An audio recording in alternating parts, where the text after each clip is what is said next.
Hey, what's going on, guys? Welcome back to my channel. So in this video, I'm going to be talking about FIRE, which is financial independence, retire early. It's definitely a new topic for my channel, and it's not that I don't think about this too much. It's that my end goal isn't really like, okay, how much do I need to retire, and then let's retire right there. So I have different goals than a lot of folks, but I think generally the goal of investing for a lot of people is one day to be able to retire, and ideally that would be retire early. But I would say financial independence is a goal that a lot of people have, right? I mean, it means you don't have to be in the rat race, have a standard 9 to 5. It means you can spend more time with your loved ones, spend more time on hobbies and passions and potentially traveling and getting to know yourself and that kind of thing. And so, this is probably a topic that would resonate a lot of people. But I do admit that I'm actually sort of new to it. And so I'm going to share something that I found that was kind of eye-opening, which I discovered this morning. And so that's going to be basically the topic of this video. So what I wanted to do was create a portfolio that I could live off of with strictly the dividends without having to sell any stock, just living off a dividend portfolio. And I challenged myself to make a portfolio of under 10 holdings. I went with 8, which would allow me to do that, right? And obviously it had to be blue chip and reliable companies. And so let's just go ahead and reveal what that portfolio is. And so this is a portfolio of 8 holdings, dividend yield of 4.158%, tiny expense ratio, basically non-existent. And these are the holdings. And so there's kind of a reason for why I picked all these stocks as a whole. I mean, for starters, these basically represent the US economy quite well. The only overlap that I see here is with consumer packaged goods like Procter and Gamble and Coca-Cola, obviously are somewhat similar, but still not even that similar. But you have a healthcare stock, an industrial stock, telecom stock, healthcare stock, a real estate stock, and then a monthly paying S&P 500 ETF.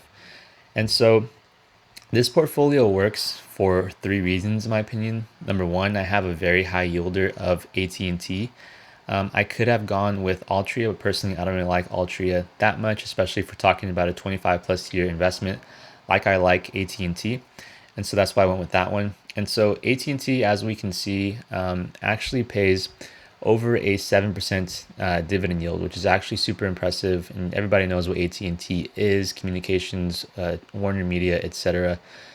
And so what I did here was I actually made AT&T 20% allocation, which could seem kind of high for a lot of folks. But the reason why I did that was I just wanted to average up the dividend yield to be something over 4%, because I think at 4%, something really magical happens, which I'll talk about later on in this video. So as I mentioned, the number one thing I looked for was a high yielder that would make this portfolio work. So you could probably say that this portfolio is kind of built around AT&T while not being extremely heavy AT&T.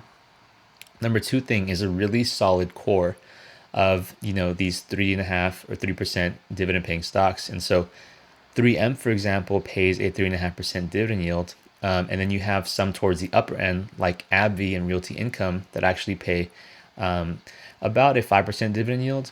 And then you have Coca-Cola, which is close to 3%.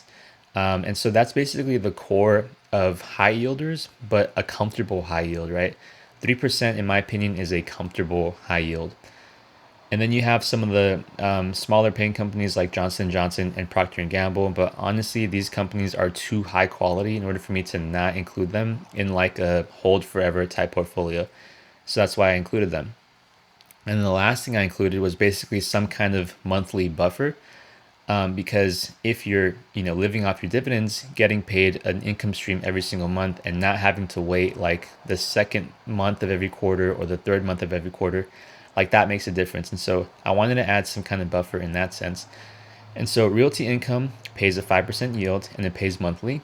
And DGRW right now pays around a 2% yield and it pays monthly. So it basically mirrors the S&P 500 pretty closely, and you're getting a monthly payout for that.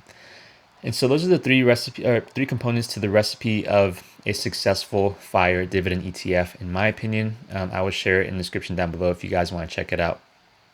And so, the question is, why did I pick this set of holdings versus something like an income ETF? And the reason is because honestly, I like the transparency of single stocks. I know exactly what they do. They've been around for a while. I get the dividends, as they come in. I don't have to, go through some middleman ETF. I see exactly what's coming in. And so transparency is something that really matters to me. History is something that really mattered to me as well. Obviously, something like AT&T has been around for just decades and decades and decades, right? They're dividend king, obviously. And so, same thing with Coca-Cola, actually. So, that kind of history matters to me as well. And a lot of income ETFs don't actually have that kind of history. And just in general, it comes down to trust. I'm willing to take a 4% yielding portfolio, such as this one, full of stocks, than I am 8% yielding income fund. Not that all income funds are bad. There's definitely a couple of them that I like more than others.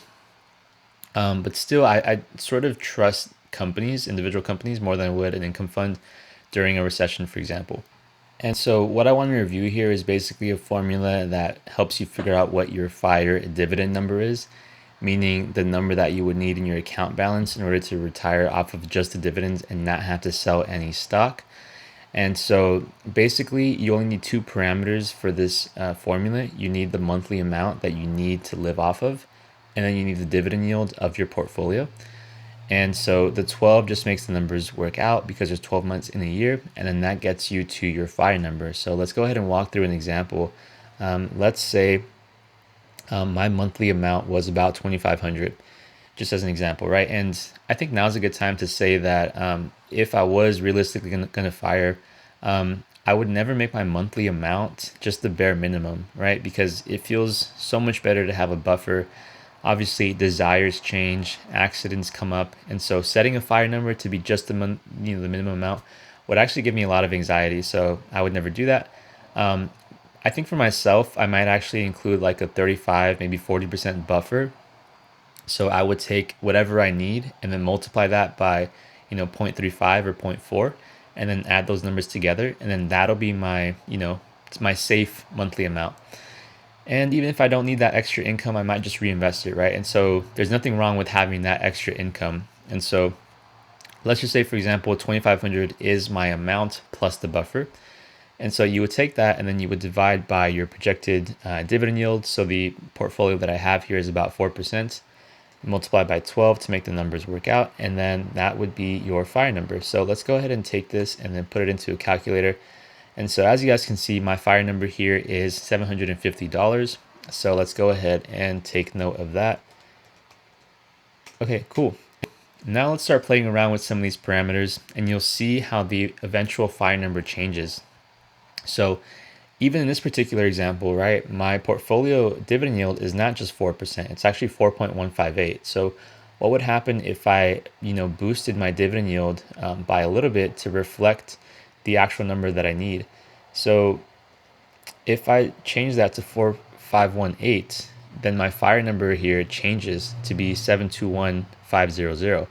And so that's actually about $29,000 less than this number right here, which is if my dividend yield was just 0.04%. And so that amount of money, that $29,000 difference, can actually be a big difference, right? That might be the difference between retiring like 6 months earlier than you're projected to. So I just wanted to make note of that basically. Okay, cool. So as you can see here, I have 721500, as we talked about, is $29,000 less. Now, what would happen if I needed, let's say, $200 less per month to retire? How would this number change? So let's go ahead and edit that in the calculation. So I'm going to reduce this to 2,300, and that would get me $663,000, right? So that is a huge revelation, is it not? So if you require $200 less to retire, then the total FIRE number decreases by a lot, right? This is like a $60,000 difference between lines 2 and this particular line. So let's go ahead and take note of that. Cool. So yeah, it's something I wanted to share, right? And the idea here is that the numbers that I have in terms of the FIRE dividend number, it's a lot of money. I'm not gonna lie, 700K, 600K is a lot of money, but it's not unrealistic for regular people to get this number. I mean, it's not super far out there. It's not $2 million, right? It's a regular number, and I don't know why I just barely had this revelation this morning. I always assumed the 4% dividend yield couldn't get you far, but even taking the 4% yield and making it just slightly bigger, right? We went from 4 to 418, and you see the difference there. And especially if you can be a little bit extra frugal for, like, the first few years of your fire, like that makes a big difference going forward too. And so, yeah, I mean, I think this is awesome. Feel free to play around with these numbers. Let me know if I made a mistake. But with that, I will see you guys in the next video.